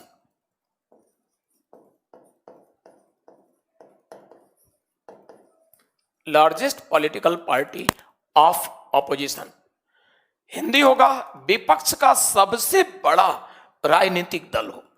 तो फर्स्ट जरूरत, पहली आवश्यकता है विपक्ष का सबसे बड़ा राजनीतिक दल हो। और इस प्रकार से देखा जाए, सेकेंड रिक्वायरमेंट क्या है? सेकेंड रिक्वायरमेंट है at least 1/10 seat, at least 1/10 seat of total strength, of total strength of related house, at least 1/10 seats of total strength of related house should be elected by largest political party of opposition। फिर से सुनिएगा इस sentence को, at least 1/10 seat of total strength, at least 1/10 seat of total strength of related house should be elected by largest political party. Hindi में सुनिए, second point का मतलब है कि उस सदन में कुल सीटों की संख्या का कम से कम 1/10 सीट अपोजिशन के सबसे बड़े पार्टी के द्वारा निर्वाचित होना चाहिए। आप सबसे पहले देखें लोकसभा जो लोअर हाउस है, उसमें हम लोग देखें लीडर ऑफ अपोजिशन पार्टी की बात। तो ये लोकसभा में देखा जाए, अभी जल्दी इलेक्शन हुआ है, रिजल्ट भी जल्दी आया। अब बताइए लीडर ऑफ अपोजिशन पार्टी के लिए फर्स्ट रिक्वायरमेंट क्या है? हाउस में सबसे बड़ी पार्टी होनी चाहिए, लार्जेस्ट पॉलिटिकल पार्टी। तो अपोजिशन में largest political party present time में कौन है? उस पार्टी का नाम आप लोग बताइए।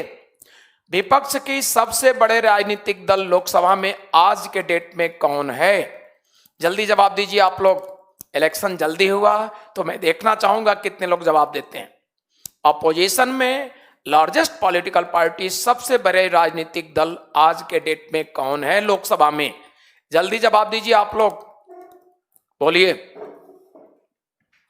मैं आप लोगों के जवाब का इंतजार कर रहा हूं। वर्तमान में विपक्ष में, वर्तमान में लोकसभा में विपक्ष का सबसे बड़ा राजनीतिक दल कौन है? वर्तमान में लोकसभा में विपक्ष का सबसे बड़ा राजनीतिक दल कौन है? समर ने जवाब दिया है कांग्रेस, रवि ने जवाब दिया है कोई नहीं है। और लोग जवाब दीजिए, दो लोगों का जवाब आ गया, जल्दी जवाब दीजिए। आप लोगों का विचार मैं देखना चाह रहा हूं। शुभम जल्दी जवाब दीजिए, निशांत भी, अजीत, डीके, सभी का जवाब मैं चाहूंगा, जल्दी दीजिए।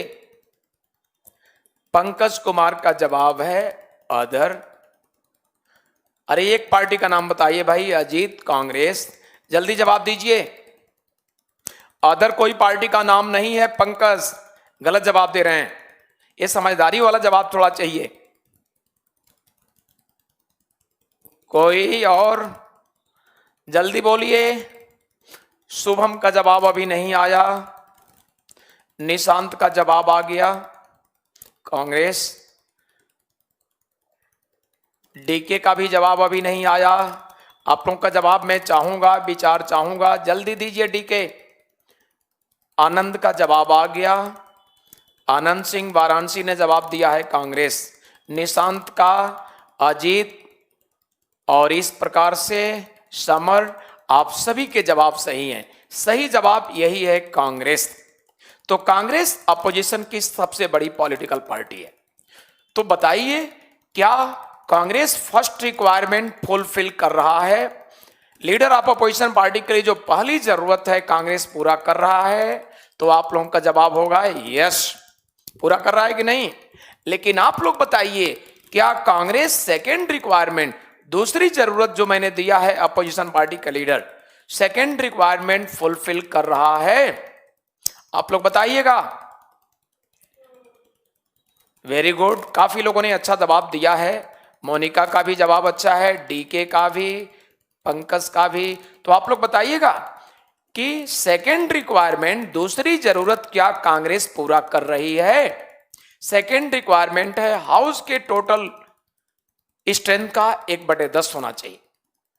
तो रवि का जवाब है नहीं, और अजीत का भी नहीं, पंकज का जवाब यस। जल्दी बोलिए और लोग। देखिए, सही जवाब रवि ने दिया है, यानी क्या होगा, नहीं। आप सभी लोग जानते होंगे कांग्रेस के पास प्रेजेंट इलेक्शन में जो जल्दी डिसाइड हुआ, रिजल्ट आया, कांग्रेस के पास टोटल सीट कितने हैं? ये बात तो सभी लोग जानते होंगे। कांग्रेस के पास टोटल सीट कितने हैं? 52। और अभी हमने कोरम की बात किया, तो कोरम में लोकसभा का टोटल स्ट्रेंथ मैंने कितना बताया, याद होगा? लोकसभा का टोटल स्ट्रेंथ का 110 कितना बताया, लिखाया भी है बोर्ड पर। तो लोकसभा के टोटल का 110 प्रेजेंट टाइम में कितना कहा जाएगा? टोटल का 110 कितना होगा? मोनिका जल्दी बताइए, टोटल का 110 कितना होगा लोकसभा में? वेरी गुड, पंकज का जवाब सही है, टोटल का 110। आनंद का भी जवाब सही है, पंकज का भी सही है। और लोग बताइए, रवि का भी जवाब, मोनिका का भी सही, बिल्कुल सही जवाब है, थैंक यू। तो 55 आप जानते होंगे, अभी हम लोग सभी लोग डिस्कस किए हैं। मैंने आपको बताया कि कोरम कंप्लीट करने के लिए हाउस में एटलीस्ट 110 मेंबर चाहिए। तो लोकसभा में मैंने बताया कि वर्तमान में टोटल स्ट्रेंथ है, संख्या है 545, और 545 का 110 होगा 55, 55। तो मैंने यह भी क्लियर किया कि कांग्रेस के पास एट प्रेजेंट 52 सीट हैं, जबकि 110 लोकसभा का मतलब 55, यानी 3 सीट 110 कंप्लीट करने में कांग्रेस के पास एटलीस्ट कितने सीट कम है? 3। अब आप लोग बताइए, क्या कांग्रेस के लीडर को लीडर ऑफ अपोजिशन पार्टी का स्टेटस मिलना चाहिए, वह हैसियत है? तो आपका जवाब यस कितने लोग मानते हैं लिखिए, और कितने लोग नो मानते हैं बोलिए। कितने लोग यस मानते हैं कि लीडर ऑफ अपोजिशन पार्टी के लिए एलिजिबल है कांग्रेस, और कितने लोग मानते हैं कि विपक्षी दल के नेता लीडर ऑफ अपोजिशन पार्टी के योग्य नहीं है कांग्रेस? तो यस कितने लोग मानते हैं और नो कितने लोग, जवाब दीजिए। योगेंद्र का जवाब है यस, अजीत का जवाब है नहीं, जल्दी जवाब दीजिए। आनंद का भी जवाब आ गया यस, रवि का नहीं। जल्दी, और लोगों का भी विचार जानना चाहेंगे। वेरी गुड, जल्दी दीजिए और लोग भी जवाब, थोड़ा देख लें कितना ध्यान से आप लोग पढ़ रहे हैं। चलिए, अच्छी बात है। कितने लोग यस मानते हैं, कितने लोग नहीं? चलिए मैं जवाब दे रहा हूं। तो देखिए, लीडर ऑफ अपोजिशन पार्टी के लिए 2 रिक्वायरमेंट, दोनों रिक्वायरमेंट फुलफिल होगा, दोनों पूरा करेगा कोई पार्टी, तभी उस पार्टी के लीडर को लोकसभा में स्टेटस दिया जाता है। लीडर ऑफ अपोजिशन पार्टी, विपक्षी दल के नेता, दोनों पूरा होगा तो फर्स्ट तो कांग्रेस पूरा कर रहा है, विपक्ष का सबसे बड़ा राजनीतिक दल है। कांग्रेस के अतिरिक्त किसी भी पार्टी को 52 सीट नहीं मिले, तो फर्स्ट जरूरत पूरा हो गया। सेकेंड जरूरत, सेकेंड रिक्वायरमेंट है कि हाउस में टोटल स्ट्रेंथ का 110 सीट मिलना चाहिए। तो लोकसभा में टोटल का 110 इनको नहीं मिला, 110 होता है 1/10 होता है 55, जबकि इनको मिला है 52, 52। 3 सीट 110 होने में कम है, इसलिए सेकेंड रिक्वायरमेंट कांग्रेस इस इलेक्शन में फुलफिल नहीं किया। इसलिए लोकसभा का स्पीकर इनको ये लीडर ऑफ अपोजिशन पार्टी का स्टेटस कांग्रेस के नेता को लोकसभा में ये विपक्षी दल का नेता का दर्जा स्टेटस नहीं प्रोवाइड करेगा, उसकी हैसियत नहीं। क्लियर? तो कल को आपसे पूछा गया तो आपके पास जवाब है कि लीडर ऑफ अपोजिशन पार्टी के लिए एटलीस्ट रिक्वायरमेंट कौन है, इन्हीं दोनों में से कोई एक ऑप्शन, या कौन नहीं है, ए बी सी कोई और डी नॉन ऑफ दीज। तो आप समझ गए दो ही रिक्वायरमेंट है, सी में जो होगा नहीं। और कांग्रेस को क्यों लीडर ऑफ अपोजिशन पार्टी की हैसियत नहीं प्राप्त है लोकसभा में, इसका भी जवाब आप एक्सप्लेन कर सकते हैं। अब तो मेरे ख्याल से किसी को टेंशन नहीं होगा। आइए तो हम लोग नेक्स्ट बातें करते हैं, और नेक्स्ट बातें हम लोग करेंगे इसके बाद इस प्रकार से। तो आइए देखा जाए नेक्स्ट, और नेक्स्ट होगा ये लीडर ऑफ अपोजिशन पार्टी के बाद अब हम लोग बातें करेंगे, और लीडर ऑफ अपोजिशन पार्टी के लीडर ऑफ अपोजिशन पार्टी विपक्षी दल के नेता के बाद हम लोग बातें करते हैं, ये होगा नो कॉन्फिडेंस मोशन।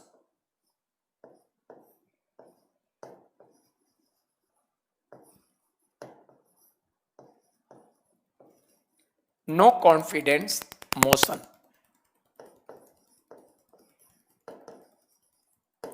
यानी विपक्षी दल अविश्वास प्रस्ताव।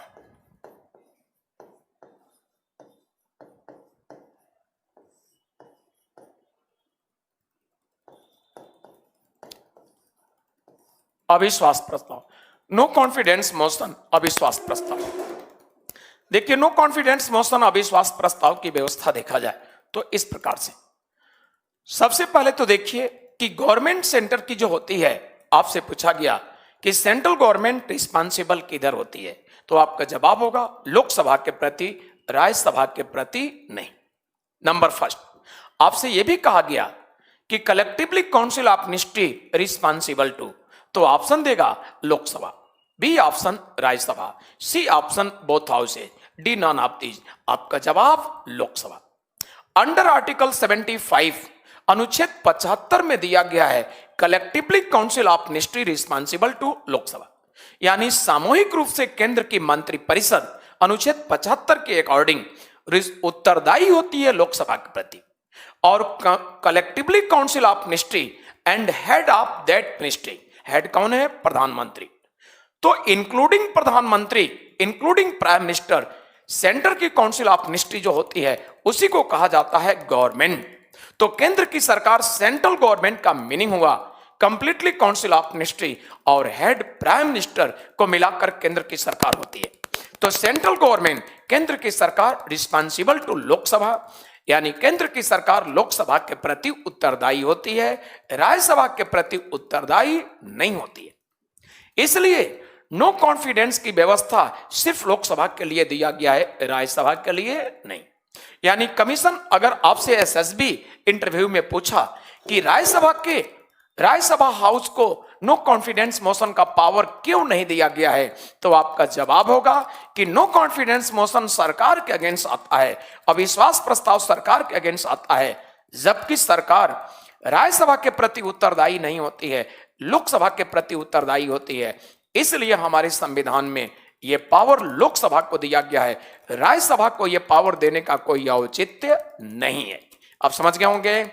पंकज का विचार जरा देख लो, इन्होंने लिखा है कि सर अदर जो गठबंधन करते हैं उसका कोई प्रभाव अपोजिशन लीडर के इलेक्शन पर नहीं पड़ता। बिल्कुल नहीं।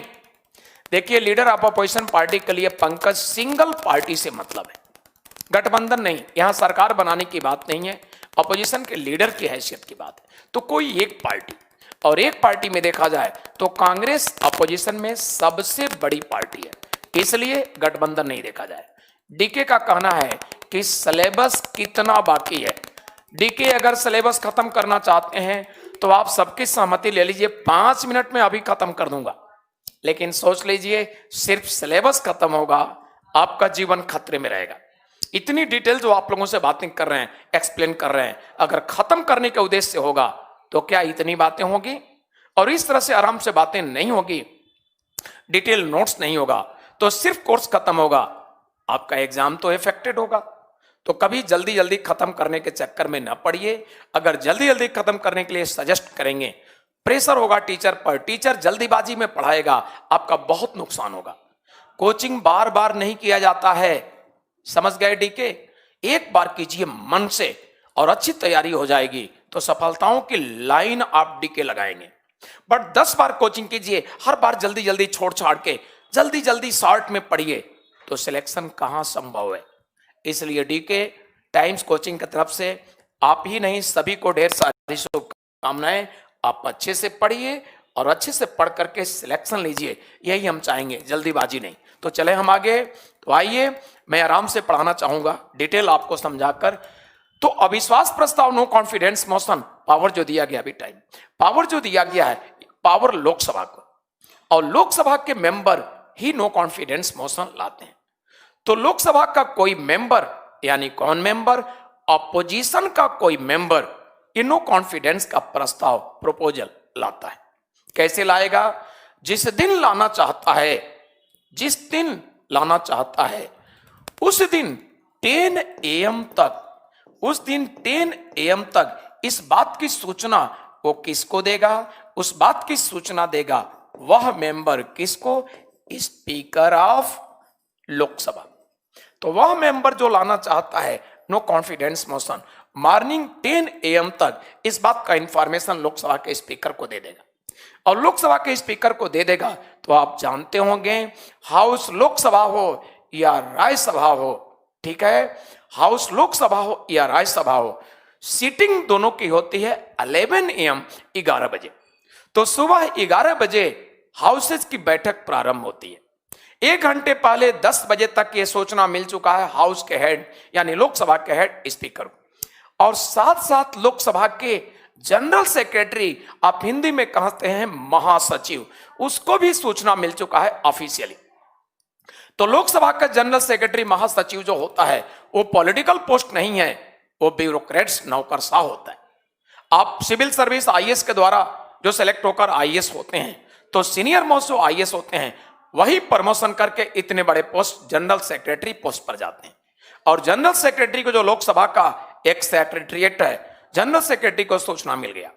अब 11 AM 11 बजे जब लोकसभा का सीटिंग होगा तो 1 घंटे पहले स्पीकर को सूचना मिल चुका है। सबसे पहले चेयर अटेंड करते ही स्पीकर ऑर्डर करेगा, जो भी मेंबर नो कॉन्फिडेंस मोशन लाना चाहते हैं वो अपने स्थान पर खड़े हो जाए। मेंबर भी जानता है कि स्पीकर ऐसा ऑर्डर करेंगे, तो वह मेंबर खड़ा हो गया।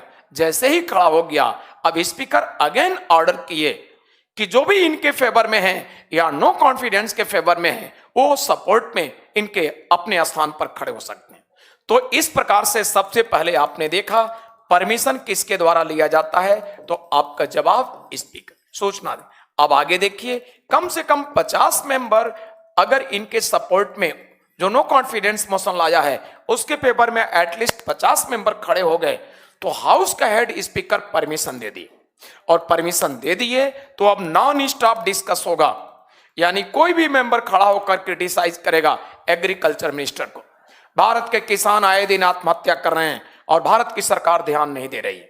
क्रिटिसाइज कौन हुआ? Agriculture minister. भारत में हायर एजुकेशन, उच्च शिक्षा की हालत बिगड़ गई है, क्रिटिसाइज कौन हो रहा है? HRD मिनिस्टर, उच्च शिक्षा मंत्री, बट कुछ नहीं बोलेंगे।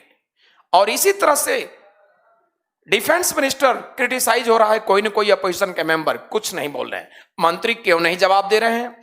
क्योंकि मंत्री समझ रहे हैं कि ये पूरे सरकार के अगेंस्ट आया है। No confidence motion single ministry के अगेंस्ट नहीं आता। और पूरे सरकार का हेड कौन है? PM। राज्यों में कौन? CM। तो मंत्री इसलिए चुप हैं, जवाब नहीं दे रहे हैं। ये डिस्कस लगातार चलेगा। और डिस्कस कितने दिनों तक चलता है? नो कॉन्फिडेंस मोशन पर डिस्कस 10 डेज चलता है। और 10वें दिन खड़ा होकर अब प्रधानमंत्री जवाब देंगे। अगर राज्यों के विधानसभा में है तो चीफ मिनिस्टर जवाब देंगे। और जैसे ही जवाब दे लिए, जवाब के बाद अब हाउस का हेड ऑर्डर करेगा कि इस बात के लिए वोटिंग, वोटिंग होगा, मतदान होगा। और वोटिंग में अगर हाउस की टोटल स्ट्रेंथ का 1/2+1 मेजॉरिटी से पास हो गया, यानी 1/2+1 मेजॉरिटी से अपोजिशन पास कर लिया, तो सरकार गिर गई। अपोजिशन दावेदारी दिखाएगा राष्ट्रपति के पास कि हमारे पास बहुमत है, इतने सदस्य हैं, सरकार बन गया। अगर रूलिंग पार्टी सरकार के फेवर में इतने वोट मिले या मोर देन दिस वोट मिले, तो ऐसे परिस्थिति में माना जाएगा नो कॉन्फिडेंस मोशन आया था, बट गवर्नमेंट फुल मेजॉरिटी में थी, उस पर कोई बैड इफेक्ट नहीं पड़ा। पिछली सरकार जो मोदी सरकार थी अभी, उसमें आप जानते होंगे कांग्रेस नो कॉन्फिडेंस मोशन लाई थी, और कांग्रेस जो नो कॉन्फिडेंस मोशन लाई थी उसमें आप जानते होंगे जब वोटिंग हुआ तो स्वयं बीजेपी बम्पर मेजॉरिटी में थी और उसके सहयोगी पार्टी काफी बड़ी संख्या थी। इसलिए मीडिया में दूसरे दिन चर्चा में आया कि फालतू में नो कॉन्फिडेंस मोशन आया, कोई मतलब ही इसका नहीं रहा। जब सरकार फुल मेजॉरिटी में है तो नो कॉन्फिडेंस का कोई मतलब नहीं। यानी कांग्रेस का उद्देश्य सरकार गिराना नहीं था, कांग्रेस को भी मालूम था कि सरकार फुल मेजॉरिटी में, बट सोनिया जी का उद्देश्य था अपने बेटे के चेहरे को अपोजिशन के रूप में एक बड़ा चेहरा बनाना, ताकि चुनाव लड़ेंगे सभी अपोजिशन के पार्टी हमारे बेटे के नेतृत्व में होंगे। अगर सीट संख्या ठीक ठाक रहा तो बेटा का नेतृत्व रहेगा, बेटा ही प्रधानमंत्री बनेगा। लेकिन आप जानते होंगे जब बेटे में काबिलियत नहीं है तो चेहरा किसी का बड़ा बनाने से नहीं होगा, स्वयं में काबिलियत होगा, अपने आप में बड़ा बनेगा। लगातार आप जान रहे हैं इनकी असफलता। उस समय भी देखे कि नो कॉन्फिडेंस के समय यानी राहुल गांधी स्पीच देते हुए कितनी बड़ी गलती की है। एक मर्यादित पोस्ट, एक सम्मानित पद पर रहते हुए इनकी आंख नाक एक्टिविटीज कैसे चला, मीडिया में अनेक चैनल पर छा गए, ये स्वयं की एक बड़ी डिमेरिट्स, बड़ी कमियां रही। तो नो कॉन्फिडेंस से आपसे क्वेश्चन होगा, कमीशन क्वेश्चन करेगा, नो कॉन्फिडेंस किस हाउस में लाए जाते हैं, क्लियर है। कितने दिन पहले, कितने समय पहले परमिशन लेने हैं, क्लियर है। नो कॉन्फिडेंस पर डिस्कस कितने दिन होते हैं, बता चुका हूं। नो कॉन्फिडेंस का जवाब कौन देता है, बता चुका हूं। इस तरह से ये सारे क्वेश्चन होंगे और आपके पास जवाब भी हैं। इसी के साथ समय हो गया है, तो आज का क्लास मैं आप लोगों से इजाजत लेना चाहूंगा, इसी समय अभी ऑफ करना चाहूंगा। और आप सभी मेरे ख्याल से समझे होंगे हमारी सारी बातें। कोई डाउट होगा अपने डाउट क्वेश्चन को रखिएगा, नेक्स्ट क्लास में पूछ लीजिएगा। तो इस प्रकार से हम आज का क्लास यहीं ऑफ करते हैं। जरा निशांत जी का विचार देख लें, कमेंट किए हैं कि सर हम चाह रहे हैं आप और पढ़ाते रहें। चलिए, थैंक यू निशांत।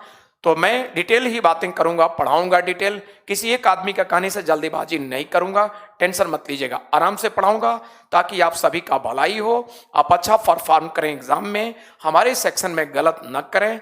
ये तभी संभव है जो आराम से डिटेल आप लोगों से बातचीत करते हुए, आपसे क्वेश्चन पूछते हुए, आपके क्वेश्चन का जवाब देते हुए आराम से पढ़ाऊंगा, तभी संभव है। तो एक आदमी के कहने से मैं जल्दीबाजी नहीं करूंगा, आप लोग टेंशन न लीजिए।